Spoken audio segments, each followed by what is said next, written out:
Salam sejahtera, sahabat IKP TV terkasih. Sebelum kita merenungkan firman Tuhan hari ini, mari kita mengambil waktu berdoa, mari kita berdoa. Ya Tuhan, kami bersyukur karena di tengah perjalanan hidup kami bergembira. Bahkan Engkau minta untuk menemukan sukacita di berbagai perjalanan kami. Bukalah hati dan pikiran kami ya Tuhan. Demikian terus kami berdoa. Amin. Saudara-saudara yang akan menjadi sumber firman Tuhan untuk kita pada hari ini diambil dari Pengkhotbah, Kitab Pengkhotbah 3, pasal 3 ayat 22, saya akan membacakan demikian tertulis. Aku melihat bahwa tidak ada yang lebih baik bagi manusia daripada bergembira dalam pekerjaannya, sebab itulah bagiannya. Sesungguhnya siapa yang akan memperlihatkan kepadanya apa yang akan terjadi sesudah dia. Saudara-saudara, kitab Pengkhotbah ini kitab yang cukup mengejutkan.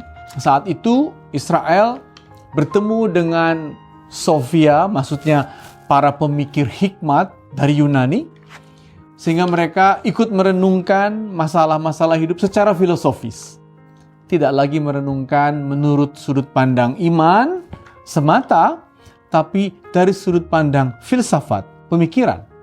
Dan salah satu kesimpulannya ada dalam Pengkhotbah 1 ayat 17, dan itu kesimpulan yang mengejutkan, saudara-saudara.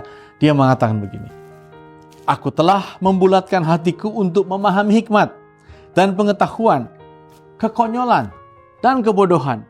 Tetapi aku menyadari bahwa hal ini pun usaha menjaring angin. Hebalim, seperti menjaring angin. Sia-sia, kesia-siaan belaka katanya. Segala sesuatunya adalah sia-sia. Namun saudara-saudara, atas itu semua, atas kesimpulannya, tentu kita meminta dia atau mencari tahu selanjutnya apa dong? Kalau itu kesimpulan umumnya atas kenyataan hidup yang sebenarnya juga berarti dia tidak bisa memahami semuanya sebaik-baiknya. Dia melihat ada unsur kesia-siaan sebab ada waktu katanya untuk menanam, ada waktu untuk mencabut, ada waktu untuk makan, ada waktu untuk nangis, ada waktu untuk mati. Dengan itu dia mengatakan kesia-siaan, tapi toh setelah itu apa yang kita bisa lakukan? Pertama-tama saudara-saudara, dia mengatakan dalam Pengkhotbah 9 ayat 7, belum ayat kita atau bukan ayat kita, dia mengatakan, makanlah rotimu dengan sukaria, minumlah anggurmu dengan hati yang senang, karena Allah sudah lama berkenan atas perbuatanmu. Jadi saudara-saudara, sembari kita menghadapi kehidupan yang tak sepenuhnya kita pahami, atau kehidupan yang punya unsur kesia-siaannya, dia meminta kita untuk minumlah, karena Tuhan berkenan. Lakukanlah dengan tanganmu, katanya dalam Pengkhotbah 9 ayat 10. Sebab dengan kau melakukan, kerjakanlah semua, maka kau akan merasakan pekerjaanmu sebaik-baiknya. Bahkan saudara-saudara, dalam Pengkhotbah 10 ayat 10 dikatakan, asahlah kapakmu. Artinya, dalam kita bekerja, jangan lupa kita juga perlu cakap, perlu terasah agar kita tidak menjadi bodoh dalam kehidupan ini. Jadi saudara-saudara, ada dua hal ternyata yang dia minta. Pertama-tama, sekalipun dia melihat sekali lagi banyak hal yang sia-sia, yang pertama adalah makanlah, minumlah, nikmatilah kehidupanmu. Tuhan berkenan dengan itu semua. Dan yang kedua, jangan pula tidak berkhidmat. Jangan pula menjadi bodoh, tapi asalah kapakmu, jadilah cerdas dalam hidup ini. Dengan itu kau bisa melewati hari-hari. Tapi juga dia menambahkan, dan itulah pesan ayat kita, Pengkhotbah 3 ayat 22. Kalau begitu katanya, yang lebih baik dari yang lain-lain itu, bergembiralah. Dan kita bertanya, apa arti bahwa kita diminta untuk bergembira dalam pekerjaan kita?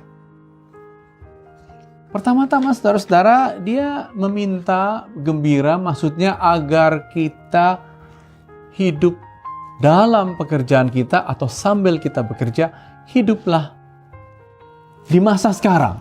Maksudnya begini, jangan dihantui oleh masa lalu yang mungkin kita punya banyak kesulitan di masa lalu, jangan dibawa kepada hari ini.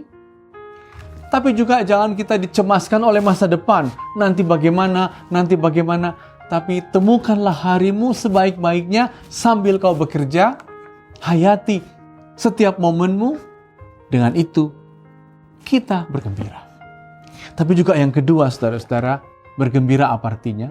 Berbahagia itu bagaimana? Berbahagia ternyata, saudara-saudara, bukanlah dengan cara mengumpulkan, sebab nanti kau akan melepas, katanya. Bukanlah dengan mengambil sebanyak-banyaknya, sebab nanti ada waktunya engkau harus memberi. Bukan. Bahagia ternyata ialah kalau kita bisa hidup flow. Para psikolog mengatakan flow. Yaitu apa? Masuki kehidupan yang terus-menerus seolah-olah kita mengalir dalam pekerjaan, mengalir dalam kesukacitaan kita, mengalir dalam berbagai hal yang kita temui, dan di situ kita akan bergembira. Dan pengkhotbah firman Tuhan juga meminta kita agar bergembira dalam kita bekerja. Jadi saudara-saudara, banyak yang kita nggak mengerti, kata pengkhotbah, banyak yang sia-sia, tapi dia mengatakan minumlah. Tapi juga dia mengatakan, kerjakanlah semua. Tapi yang terakhir dia mengatakan seperti ayat kita, bergembiralah. Dan rupanya jalan bergembira, saudara-saudara, ialah jangan dihantui oleh masa lalu. Jangan dicemaskan oleh apa yang di depan. Tapi masuki harimu. Dan ketika engkau memasuki harimu, let flow.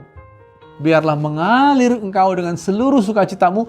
Jangan cemaskan sebanyak apa yang kau dapat. Bukan itu jalan bahagia. Tapi kalau apapun yang kau kerjakan, engkau mengalir. Apapun yang kau terima, engkau mengalir. Memasukinya, memberikannya, menikmatinya. Dan dengan itu kita bergembira. Tapi juga saudara-saudara, akhirnya dalam pengkhotbah 12 ayat 7 dia mengatakan begini. Semua itu nanti kembali kepada Allah yang mengaruniakan. Jadi, agar kita bergembira, perlu satu hal lagi. Selain kita flowing, tapi juga kita diminta untuk tahu bahwa kita akan kembali kepada Allah yang mengaruniakannya. Di situ tidak lagi sia-sia, sebab di situ kekal dalam sukacita. Amin, mari kita berdoa. Ya Tuhan, kami bersyukur karena Engkau meminta kami untuk berhikmat, memahami kehidupan, untuk bergembira, untuk merasakan setiap momen kami, dan hidup kami mengalir dari satu sukacita ke sukacita yang lain, sampai nanti bersama Tuhan yang mengaruniakan kami kehidupan. Kuatkan kami untuk menjalani kehidupan, mengatasi suka duka, seperti yang diminta oleh pengkhotbah. Inilah doa kami, demi Kristus kami berdoa. Amin.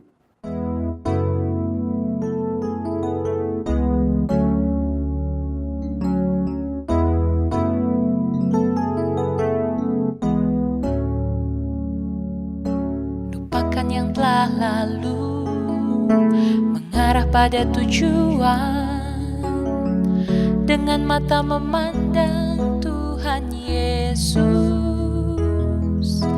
bertanding sampai menang, berlari sampai akhir, tanggalkan semua dosa yang melintangi. Ku mau setia panggilanku, sebab Kau sanggup menjaga langkahku. Pada janji-Mu ku percaya, Kau kan sempurnakan pekerjaan-Mu.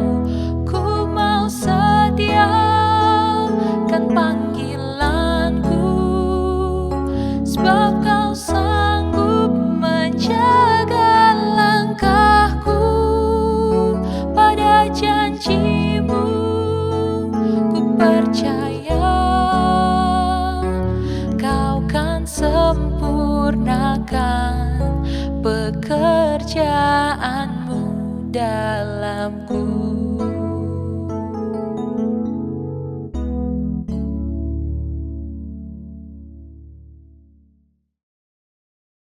GKPS TV.